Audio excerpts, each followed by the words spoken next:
End gold buyers, మీ కష్టాల్లో నమ్మకమైన మీ ఆత్మీయ నేస్తం. వాడి చదువు కావలసిన డబ్బు నేను జైల్లో ఉండి రాళ్లు కొట్టి కష్టపడి సంపాదించి పంపిస్తాను. చెయ్యని నేరానికి శిక్ష అనుభవించాడు బాబాయ్. ఇన్నేళ్లు ఆయన కాయ కష్టం మీదే బ్రతికాను, ఇంత వాణ్ణయ్యాను.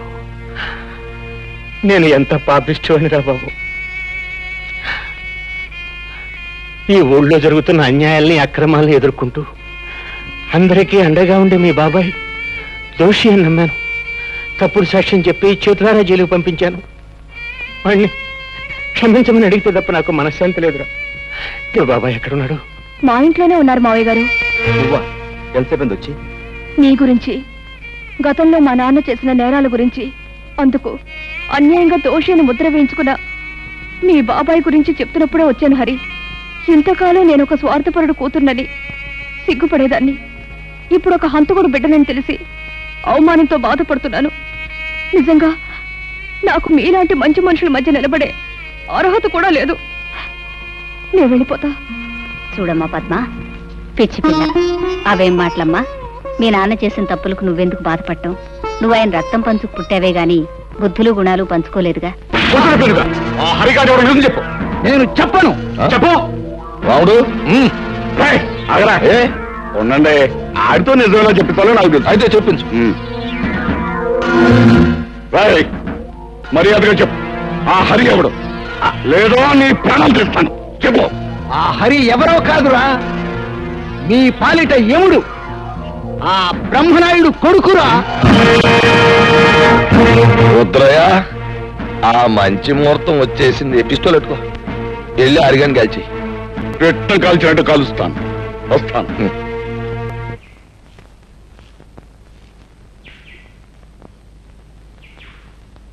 అరే అరే,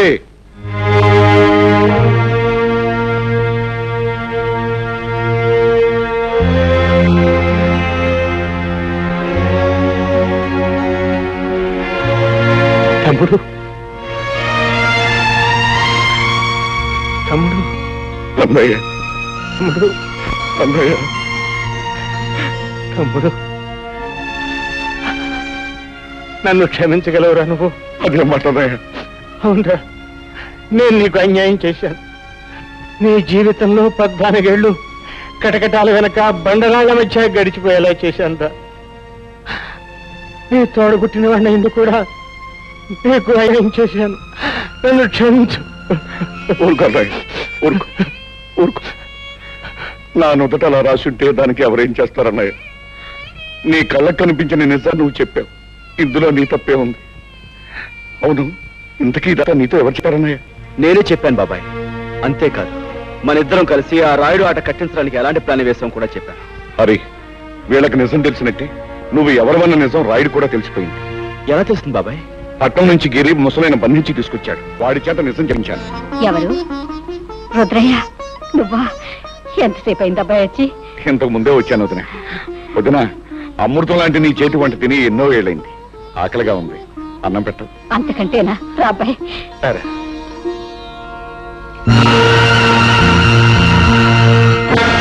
ఎరా రాముడు, నువ్వు చెప్పేది నిజమా? అవును బాబు, నా కళ్ళారా చూశాను, చెవులారా విన్నాను. అమ్మ రుద్రిగా, నువ్వు నా ముందే కుప్పి గంతులేస్తావురా. సరే, మీ అందరినీ కట్టగట్టి బాదం హల్వా, బందర్ లడ్డు, కాకినాడ కాజా కలిపి తినిపించేస్తా.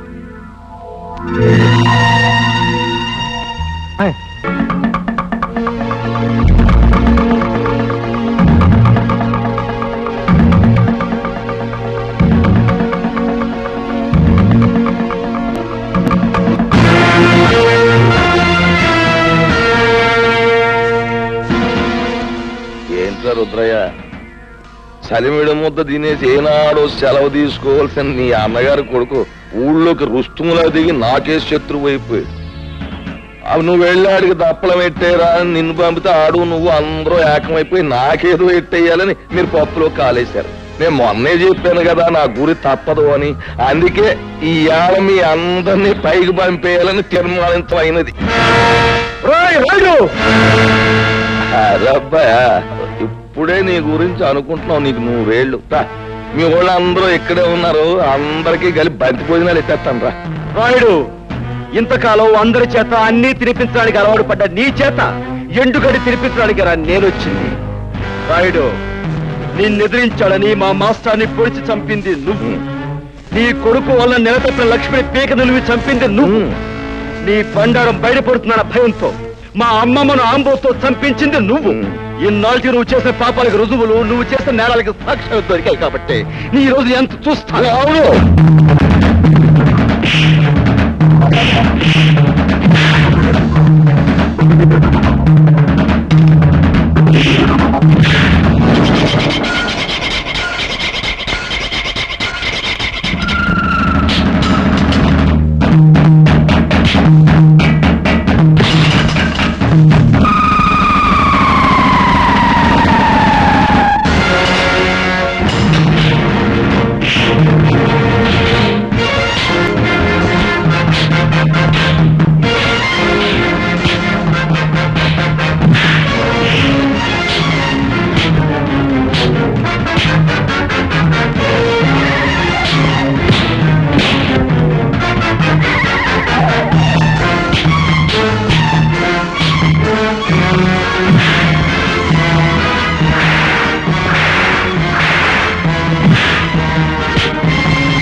హరి, మర్యాదగా నిలబడిపో, లేదా మీ అమ్మ బుర్రకు బూరు మొక్కెట్టేస్తాను.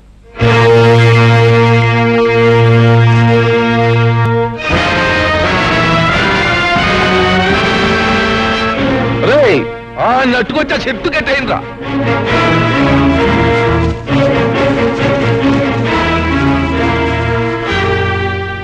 ఎరా కుర్ర సన్నాసి, పులి మీసాలు అట్టుకుని ఉయ్యాలోగాలనుకుంటున్నావట్రా? నాకెదురు తిరిగినోడెవడో ప్రాణాలతో బయట పడలేదు. అవును, మీ మాస్టర్ నా మాట లేదని ఈ చేత్తో నేనే పొడి చంపేశాను. ఇప్పుడు ఏమంటావు? ఏట్రా, ఆ ఈరిగాడు కూతుర్ని స్వయంగా నా చేత్తో పీక బిసికేసి చెరులో బారేశాను. ఏం చేస్తావు? చీటికి మాటికి నోరెట్టు పడిపోయా మీ అమ్మమ్మని ఆంబోతో తొక్కించి చంపించేసింది నేనే. దానికి నువ్వు ఆంబోతుని చంపావు కానీ నా జోలికేం రాలేకపోయావు కదా. ఇదిగో, ఇక్కడ నేను నేరాలు చేసినా, ఘోరాలు చేసినా న్యాయం గాని, చట్టం గాని, ప్రజ గాని ఏం మాట్లాడడానికి ఏం లేదు. అది ఊరు పద్ధతి. ఇందాక నీకు మాట ఇచ్చాను చూడు, బంతి భోజనాలు ఎడతామని. ఈ ఊళ్ళోకి నువ్వు దిగి నాకు మనశ్శాంతి లేకుండా చేసినందుకు ముందు నీకు మాంసం కూరెట్ట. వాళ్ళను చంపి నీ చేతులెందుకు మట్టి చేసుకుంటావు? ఈ హరి రుద్రయ్య చేసిన వెధపోలు ప్రజలకు తెలిస్తే వాళ్ళే వీళ్ళను రాళ్లు పుచ్చు కొట్టి చంపేస్తారు. ఏంటి తల్లి, నువ్వు చెప్పేది నాకే అర్థం కావట్లేదు. హరి మంచివాడు కాదని నాకు ముందే తెలుసు. అందుకే రహస్యంగా గమనిస్తుండేదాన్ని.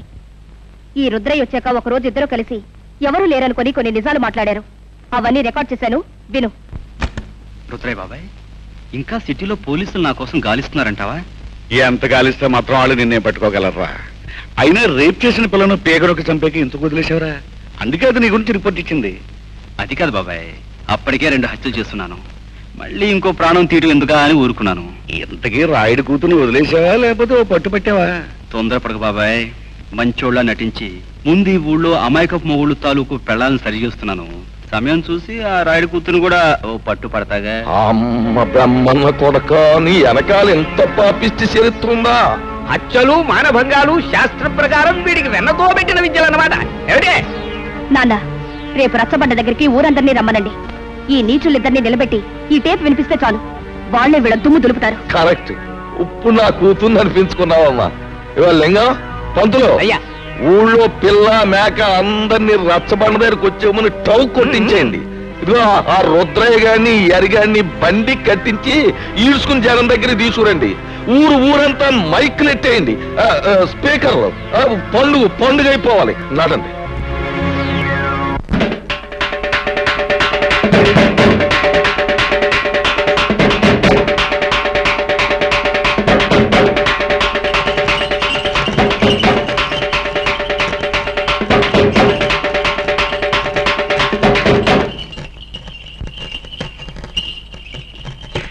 మహాజనులారా, నా గ్రామ ప్రజలారా,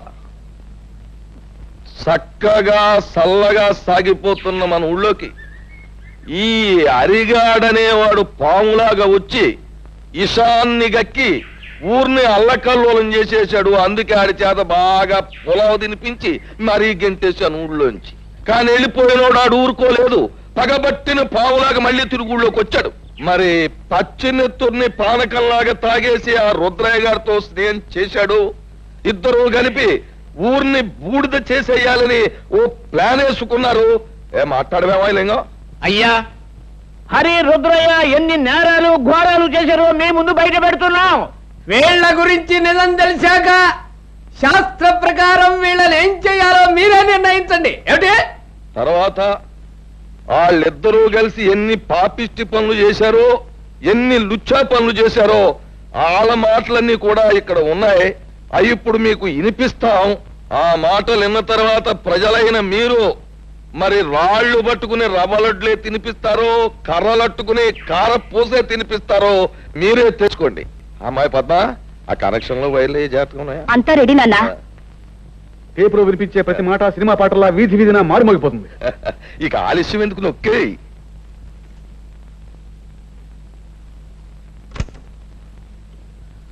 నాకెదురు తిరిగినోడు ఎవడో ప్రాణాలతో బయట పడలేదు. అవును, మీ మాస్టర్ నా మాట లేదని ఈ చేతితో నేనే పొడి చంపేశాను. ఇప్పుడు ఏమంటావు? ఆ ఈరిగాడు కూతుర్ని స్వయంగా నా చేతితో పీక బిస్కెట్స్ చెరులో బారేశాను. ఏం చేస్తావు? చీటికి మాటికి నోరెట్టు పడిపోయా మీ అమ్మమ్మని ఆంబోతో తొక్కించి చంపించేసింది నేనే. దానికి నువ్వు ఆంబోతుని చంపావు కానీ నా జోలికేం రాలేకపోయావు కదా. ఇక్కడ నేను నేరాలు చేసినా, ఘోరాలు చేసినా, న్యాయం గాని చట్టం గాని పేద గాని ఆ కనెక్షన్లు కనెక్షన్లు పీకి పారేసి అరిగడు కుటుంబానికి మంగళార్థం పడి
నువ్వు చేసిన దారుణాలకి, ఈ పల్లె ప్రజలకు నువ్వు చేసిన అన్యాయాలకి, వ్యక్తిగతంగా నాకు నా కుటుంబానికి నువ్వు చేసిన ద్రోహానికి నిన్నిక్కడే నరికి పోగులు పెట్టగలను. కానీ నేను ఆ పని చెయ్యలేను. ఎందుకంటే నేను చట్టానికి బద్ధుణ్ణి. ఈ పల్లెకొచ్చే ప్రతి ఆఫీసర్ని నువ్వు ఏదో రకంగా నోరు మూయిస్తున్నావని తెలిసింది. అందుకే ప్రభుత్వం ప్రత్యేకంగా నీ విషయం తెలుసుకోవడానికే నన్ను ఇక్కడికి పంపించింది. బాధ్యత గల పోలీస్ ఆఫీసర్గా నిన్ను, నీతో పాటు నీ పాపాలను పంచుకున్న ఈ దుర్మార్గుల్ని చట్టానికి అప్పగిస్తాను. బాబు,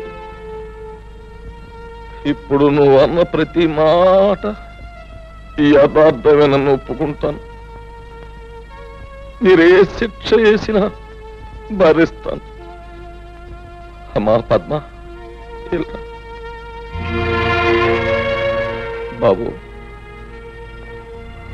నా రక్తాన్నే పంచుకు పుట్టిన మంచితనం, మానవత్వం కూడా పెంచుకుంది మా పద్మ. దీనికి ఇక నువ్వే తోడుగా ఉండాలి బాబు. నీ చల్లటి మనసుతో, నీ గుండె నిబ్బరంతో ఈ ఏళ్ళ నుంచి ఈ ఊరిని రామరాజ్యం చెయ్యాలి అని నేను కోరుకుంటున్నాను. అందరూ నన్ను మన్నించండి. సెలవు.